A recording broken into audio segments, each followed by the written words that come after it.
Good morning student. आज का हमारा रिवीजन का टॉपिक रहेगा वैद्युत प्रतिरोध, इलेक्ट्रिकल रेजिस्टेंस। कल हमने देखा था कंडक्टर, इलेक्ट्रिकल पोटेंशियल, फिर पोटेंशियल डिफरेंस। ये सब चीज़ों को जो है कि हम कल डेफिनेशन देखे थे। आज हम स्टार्ट करेंगे कहाँ से? इलेक्ट्रिकल रेजिस्टेंस से। ठीक है, वैद्युत प्रतिरोध ये जो है कि बहुत इम्पोर्टेंट टर्म है, ये एग्ज़ाम में पूछा जाता है। तो देखिए, अगर हम बात करें वैद्युत प्रतिरोध की, तो वैद्युत प्रतिरोध क्या होता है कि किसी भी पदार्थ का एक गुण होता है। ठीक, क्या होता है? किसी भी पदार्थ का एक गुण होता है जो क्या करता है? इलेक्ट्रॉन के प्रवाह का विरोध करता है। तो उस केस में क्या होता है? हम ये कह सकते हैं कि किसी भी पदार्थ का वह गुण जो पदार्थ में इलेक्ट्रॉन्स के प्रवाह का विरोध करे, अर्थात पदार्थ में क्या होगा? अगर इलेक्ट्रॉन के प्रवाह का विरोध करेगा तो जो पदार्थ में क्या होगा? वैद्युत धारा का प्रवाह का विरोध करता है। ठीक है, पदार्थ के इस गुण को हम किस नाम से जानते हैं? वैद्युत प्रतिरोध के नाम से जानते हैं। ठीक है,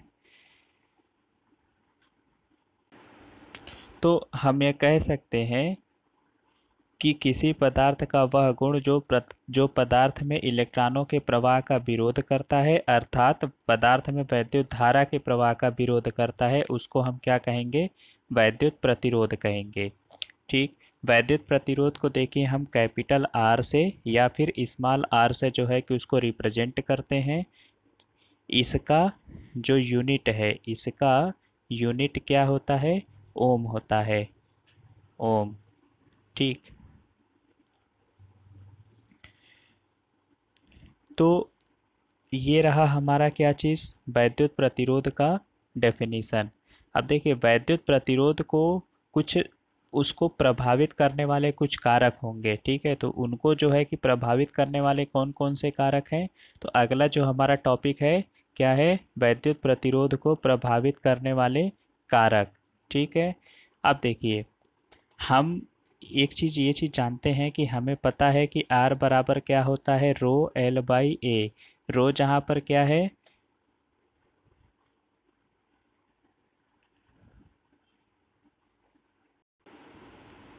स्पेसिफिक रजिस्टिविटी। ठीक, रो हमारा क्या है? स्पेसिफिक रजिस्टिविटी, जिसको हम बोलेंगे क्या चीज़? विशिष्ट प्रतिरोध। रो हमारा क्या है? इसको हम कहेंगे विशिष्ट प्रतिरोध। ठीक है, एल हमारा क्या है? Length of the conductor, length of the conductor. इसके बाद ए हमारा क्या है? Cross sectional area, cross sectional area किसका? कंडक्टर का। ठीक है, तो अब हमें ये क्या चीज़ है? ये फार्मूला है किसका? प्रतिरोध का। एक और प्रतिरोध का फार्मूला होता है, आर बराबर होता है बी अपॉन आई, जो कि हम न्यूमेरिकल में यूज़ करते हैं। न्यूमेरिकल में हम दोनों का यूज़ करते हैं, R is equal to B upon I और R is equal to rho L by A. तो हम क्या देखेंगे कि जो प्रतिरोध को, यानी जो रजिस्टेंस को जो प्रभावित करने वाले कारक हैं, उस पर जो अफेक्ट डालते हैं वो कौन कौन से हैं? तो जैसा कि हम जानते हैं कि R बराबर क्या होता है? रो एल बाई ए। ठीक है, तो अब इसमें तीन चीज़ें हैं। क्या चीज़? एक हो गया हमारा R, R जो है डिपेंड करेगा किस पर? पहला चीज़ हो गया हमारा रो, यानी स्पेसिफिक रजिस्टिविटी। दूसरा हो गया हमारा L, यानी लेंथ ऑफ द कंडक्टर। और तीसरा हमारा क्या चीज़ हो जाएगा? Cross sectional area of the conductor. तो इस केस में कैसे डिपेंड करता है? अगर कोई हमसे पूछेगा कि जो प्रतिरोध होता है वह किस पर डिपेंड करता है, तो देखिए, आर जो है कि बेसिकली डिपेंड करता है रो पर, जो उसके डायरेक्टली क्या होता है? समानुपाती होता है, यानी डायरेक्टली प्रोपोर्शनल होता है। आर जो है डायरेक्टली प्रोपोर्शनल और होता है कि इसके लेंथ ऑफ द कंडक्टर के, और आर जो होता है वो हमारा इन्वर्सली प्रोपोर्शनल होता है कि इसके क्रॉस सेक्शनल एरिया के। ठीक है, तो अब हम सबको देखेंगे। तो जो हमारा एक्सप्रेशन है R is equal to rho L by A से तीन चीज़ें पहले सामने आई। सबसे पहले हमारा किस पर डिपेंड करेगा? लेंथ ऑफ द कंडक्टर पे। देखिए कैसे डिपेंड करता है लेंथ ऑफ द कंडक्टर। तो किसी चालक का जो प्रतिरोध होगा, किसी चालक का जो प्रतिरोध होगा वो चालक के लंबाई के समानुपाती होता है, कि चालक के लंबाई के समानुपाती होता है, अर्थात चालक की लंबाई बढ़ाने पर क्या होगा, प्रतिरोध बढ़ेगा। ऐसा क्यों होता है? तो देखिए ऐसा इसलिए होता है कि जैसे मान लीजिए कि अगर पहले हमने इतने लेंथ का कंडक्टर लिया, ठीक है, तो इस केस में क्या होगा कि इलेक्ट्रॉनों का जो मूवमेंट होगा बहुत कम समय, मतलब बहुत जल्दी होगा, या फिर कहेंगे कि उसकी डिस्टेंस क्या होगी, कम होती जाएगी। तो इस केस में जो इस मटेरियल का जो इसका इंटरनल प्रॉपर्टी है, क्या चीज़, कि इस इलेक्ट्रॉन के मूवमेंट का क्या कर सके, अपोज कर सके। तो इसका जब लेंथ कम होगा तो अपोज करने वाले फैक्टर भी क्या होंगे, कम होंगे। तो इस वजह से क्या होगा कि जब लंबाई कम होगी तो उसका जो प्रतिरोध होगा वो भी क्या होगा, कम होगा। लेकिन अब जैसे ही लेंथ अगर हम बढ़ाते चले जाएंगे तो इसकी जो इंटरनल फैक्टर होंगे, कौन चीज़ का, इलेक्ट्रॉन को मतलब इलेक्ट्रॉन का जो फ्लो है उसको रोकने के लिए या फिर उसका अपोज करने के लिए, तो फैक्टर क्या होंगे, लंबाई के साथ साथ बढ़ते चले जाएंगे। तो जैसे जैसे लंबाई बढ़ेगा वैसे वैसे क्या होगा, इलेक्ट्रॉन का जो विरोध करने वाला जो कारक होगा वो भी क्या होगा, बढ़ेगा। तो यही कारण होता है कि लेंथ बढ़ाने पर क्या होगा, प्रतिरोध बढ़ेगा। नेक्स्ट है हमारा क्या चीज़, चालक के अनुप्रस्थ काट के क्षेत्रफल पर। तो इसका मतलब, तो इस केस में क्या है, जैसा कि फार्मूला से स्पष्ट था, फार्मूला से क्या चीज़ था कि हम जानते हैं कि R बराबर क्या था, रो एल बाई ए। तो यहाँ से डायरेक्टली ये चीज़ निकल के आया कि जो R होगा वो इन्वर्सली प्रोपोर्शनल होगा किसके, क्रॉस सेक्शनल एरिया के। ठीक है, तो इसका मतलब ये चीज़ हुआ कि किसी भी चालक का जो प्रतिरोध होगा उसके अनुप्रस्थ काट क्षेत्रफल यानी क्रॉस सेक्शनल एरिया के क्या होगा, व्युत्क्रमानुपाती होगा या फिर इन्वर्सली प्रोपोर्शनल होगा। ठीक, तो इस हम इन्वर्सली प्रोपोर्शनल का मतलब ये चीज़ होता है कि अगर हम एरिया को घटाएंगे तो प्रतिरोध क्या होगा, बढ़ेगा।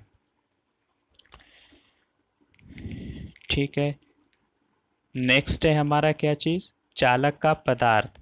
ठीक, तो चालक का पदार्थ का मतलब क्या चीज़ होता है, तो जो हमारा जो जितने भी चालक हैं, चालक तार का जो पदार्थ है, अगर वो भी क्या करता है, उसके रजिस्टेंस पर डिपेंड करता है। यानी अगर कंडक्टर का नेचर या उसका मटेरियल अगर हम बदल देंगे तो उसका रजिस्टेंस भी क्या हो जाएगा, बदल जाएगा। तो चालक तार के पदार्थ के बदलने पर तार का प्रतिरोध भी क्या हो जाता है, बदल जाता है। नेक्स्ट है, जो नेक्स्ट फैक्टर है वो चालक का तनाव या दाब पर। तो देखिए किसी निश्चित चालक का प्रतिरोध चालक के तनाव या दाब के कारण क्या हो जाता है, परिवर्तित हो जाता है। क्यों? क्योंकि अब जैसे मान लीजिए कि अगर हमने क्या किया, ये हमारा कोई वायर है, ठीक है, तो इस केस में अगर हम इस पर क्या करेंगे, इस पर किसी भी प्रकार का अगर प्रेशर अगर हम अप्लाई करेंगे तो उस केस में क्या हो सकता है, उस केस में जो हमारा दूसरा बनेगा, इसका शेप पहले तो जो है कि क्या हो जाएगा, इसका शेप जो है चेंज हो जाएगा। ठीक है, अगर हमने इस पर प्रेशर अप्लाई किया तो उस केस में हो सकता है कि ये इसका लेंथ बढ़ जाएगा। ठीक है, इसका लेंथ क्या हो जाएगा, ये कुछ इस प्रकार का हो जाएगा। और तो लेंथ बढ़ेगा, क्रॉस सेक्शनल एरिया घटेगा या जैसा भी कुछ होगा, तो इसके आकृति में क्या हो जा रहा है, चेंजिंग हो रहा है। तो जिसकी वजह से क्या होगा कि अगर किसी भी कंडक्टर पर हम उस पर दाब डाल रहे हैं या उस पर प्रेशर कर डाल रहे हैं या फिर उस पर टेंशन है, तो उस केस में क्या होगा, उसका जो प्रतिरोध होगा वो भी क्या हो जाएगा, बदल जाएगा। नेक्स्ट है हमारा क्या, टेम्परेचर पर। तो देखिए अलग जो हमारा टेम्परेचर है वो कंडक्टर के लिए अलग होता है रेजिस्टेंस, उस पे सेमी कंडक्टिंग मटेरियल के लिए अलग होता है, और फिर जो नॉन कंडक्टिंग मटेरियल है या फिर इंसुलेटर है उसके लिए अलग होता है। तो अगर हम बात करेंगे धात्विक चालक के लिए यानी कंडक्टिंग मटेरियल के लिए, तो किसी भी धात्विक चालक का तापमान बढ़ने पर क्या होगा, उसका प्रतिरोध जो है बढ़ेगा। फिर नेक्स्ट है हमारा स्पेसिफिक रजिस्टिविटी। तो अगर हम स्पेसिफिक रजिस्टिविटी की बात करेंगे तो क्या होता है,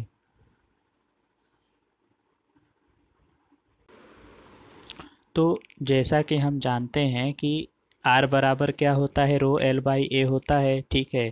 तो इस केस में R डायरेक्टली प्रोपोर्शनल टू क्या हो जाएगा, रो। तो ये क्या होगा कि रो जो है कि बेसिकली क्या है, एक नेचर ऑफ द मटेरियल है, ठीक है, कि हर पदार्थ का एक अलग अलग उसका एक नेचर होता है, उसका एक अलग अलग अपना रजिस्टिविटी होता है। तो उसी चीज़ को हमने वहाँ अभी ऊपर देखा था कि पदार्थ का मतलब जो कंडक्टर है, कंडक्टर का पदार्थ बदलने पर क्या होगा, प्रतिरोध परिवर्तित हो जाता है। ठीक, अब हम देखेंगे कि क्या होता है हमारा विशिष्ट प्रतिरोध। तो हम जानते हैं क्या कि R बराबर होता है रो एल बाई ए, ठीक है। तो इस केस में अगर हमने लेंथ को 1 मीटर और उसके एरिया को 1 मीटर स्क्वायर, यानी उसके लेंथ को हमने यूनिट कर दिया और उसके एरिया को अगर हम यूनिट कर दें, तो उस केस में जो रजिस्टेंस होगा, जो प्रतिरोध होगा, वो किसके बराबर हो जाएगा, विशिष्ट प्रतिरोध के बराबर हो जाएगा। तो यहाँ से जो हमारा डेफिनेशन निकल आएगा वो क्या निकल के सामने आया कि कोई भी पदार्थ है तो किसी भी पदार्थ का विशिष्ट प्रतिरोध या प्रतिरोधकता, विशिष्ट प्रतिरोध को हम एक और किस नाम से जानते हैं, प्रतिरोधकता के। तो किसी भी पदार्थ का विशिष्ट प्रतिरोध या प्रतिरोधकता उस पदार्थ के 1 मीटर लंबे और 1 मीटर स्क्वायर या 1 वर्ग मीटर अनुप्रस्थ काट क्षेत्रफल वाले तार के प्रतिरोध के बराबर होता है। क्या चीज़ हुआ कि किसी भी तार का जो प्रतिरोध है, ठीक, मतलब किसी भी तार का जो प्रतिरोधकता, विशिष्ट प्रतिरोध या प्रतिरोधकता क्या होगा, तो किसी भी तार का विशिष्ट प्रतिरोध या प्रतिरोधकता उसके 1 मीटर लंबे और 1 वर्ग मीटर इस वाले अनुप्रस्थ काट के क्षेत्रफल के तार के प्रतिरोध के बराबर होगा। क्या है कि किसी भी तार का जो विशिष्ट प्रतिरोध या प्रतिरोधकता होगा, तो किसी भी तार का विशिष्ट प्रतिरोध या प्रतिरोधकता 1 मीटर लंबे और 1 वर्ग मीटर वाले अनुप्रस्थ काट क्षेत्रफल वाले तार के प्रतिरोध के बराबर होगा। ठीक है, ये हमारा क्या चीज़ कहलाएगा, विशिष्ट प्रतिरोध। अगर हम इसकी बात करें मात्रक का, यूनिट का, तो जो इसका मात्रक होगा तो मात्रक हम कैसे कैलकुलेट करेंगे, तो देखिए R बराबर हो गया रो एल बाई ए। तो अगर हम रो की बात करेंगे तो रो इज इक्वल टू कितना हो जाएगा, R A by L. R का मात्रक क्या होता है, ओम। एरिया का जो मात्रक होगा वो मीटर स्क्वायर होगा, और लेंथ का जो मात्रक होता है वो क्या होता है, मीटर। तो 1 मीटर से 1 मीटर यहाँ कैंसिल हो गया, तो क्या चीज़ बचा, ओम मीटर। तो हम कह सकते हैं कि जो विशिष्ट प्रतिरोध का जो मात्रक होगा वो कितना होगा, ओम मीटर।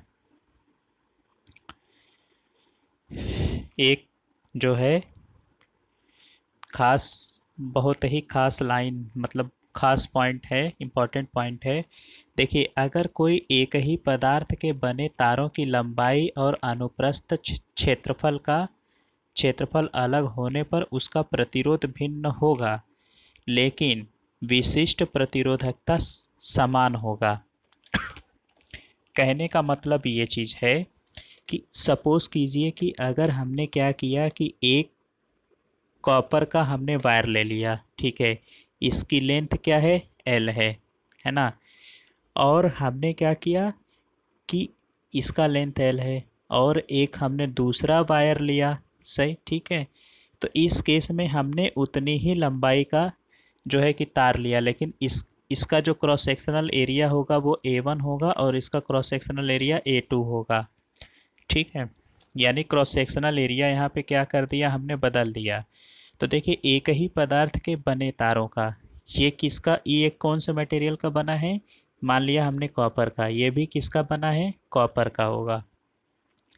तो एक ही पदार्थ के बने तारों की लंबाई और अनुप्रस्थ काट का क्षेत्रफल अलग अलग होने पर, यानी इसके रजिस्टेंस की अगर हम बात करेंगे तो कितना चीज़ हो जाएगा, इसका रजिस्टेंस होगा, क्या होगा, R is equal to rho L by A one, ठीक है। उसी तरीके से इसका क्या होगा, R is equal to rho L by A two. तो एरिया के बदलने पर क्या हो जा रहा है कि इसका प्रतिरोध क्या हो जा रहा है, बदल जा रहा है। लेकिन इसका जो विशिष्ट प्रतिरोध होगा, विशिष्ट प्रतिरोध क्या होगा, कॉपर का कुछ अपना एक अलग विशिष्ट प्रतिरोध होगा, ठीक है। तो चाहे हम एक ही पदार्थ का चाहे जैसा भी डायमेंशन ले लें, ठीक है, चाहे एक ही पदार्थ का हम जो जैसा भी डायमेंशन ले लें, प्रतिरोध अलग हो सकता है, लेकिन उसकी विशिष्ट प्रतिरोधकता क्या होगी, समान होगी। चाहे कॉपर का चाहे जितने भी हम दो तीन, चाहे जितना भी हमने किसी भी लेंथ का या किसी भी डायमीटर का जो है हमने कोई वायर लिया, तो उसका प्रतिरोध अलग अलग हो सकता है, लेकिन इसकी जो प्रतिरोधकता होगी वो क्या होगी, समान रहेगी, ठीक। दूसरी बात हमारा ये चीज़ आता है कि अब जैसे मान लीजिए कि अब हम क्या कर रहे हैं कि एक ही डायमीटर का, ठीक है, एक ही डायमीटर का, जैसे मान लो कि इसका एरिया अगर ए है और इसकी जो लेंथ होगी वो एल है, लेकिन ये बना हमारा कॉपर का है, ठीक है। और इसी लेंथ का और इसी डायमीटर का हमने क्या किया, दूसरा ले लिया, इसका भी जो क्रॉस सेक्शनल एरिया ए है और इसकी लेंथ कितनी है, एल है, लेकिन ये बना है किसका,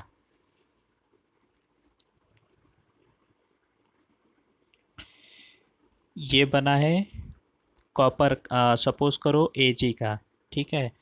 तो इस केस में इसका प्रतिरोध अलग अलग होगा, इस केस में भले इसका प्रतिरोध समान हो या कुछ भी हो, तो लेंथ और डायमेंशन अलग होने के कारण से इसकी क्या हो जाएगी, विशिष्ट प्रतिरोधकता भी क्या हो जाएगी, बदल जाएगी। क्यों, क्योंकि यहाँ पे कॉपर अलग है और एजी अलग है, ठीक है। तो उसी चीज़ को आप, उसी चीज़ को यहाँ पर ये चीज़ लिखा गया है कि एक ही पदार्थ के बने तारों की लंबाई और अनुप्रस्थ काट का जो क्षेत्रफल होगा वो अलग अलग होने पर भी उनका प्रतिरोध भिन्न भिन्न होगा, परंतु विशिष्ट प्रतिरोधकता यानी स्पेसिफिक रजिस्टिविटी समान होगा। क्योंकि चालक का जो विशिष्ट प्रतिरोध है वो चालक के पदार्थ के प्रकृति पर निर्भर करता है, ना कि उसकी भौतिक अवस्था पर, ठीक है। तो आज के लिए इतना ही, मुझे उम्मीद है कि आप लोगों को समझ में आ गया होगा। Okay, thank you.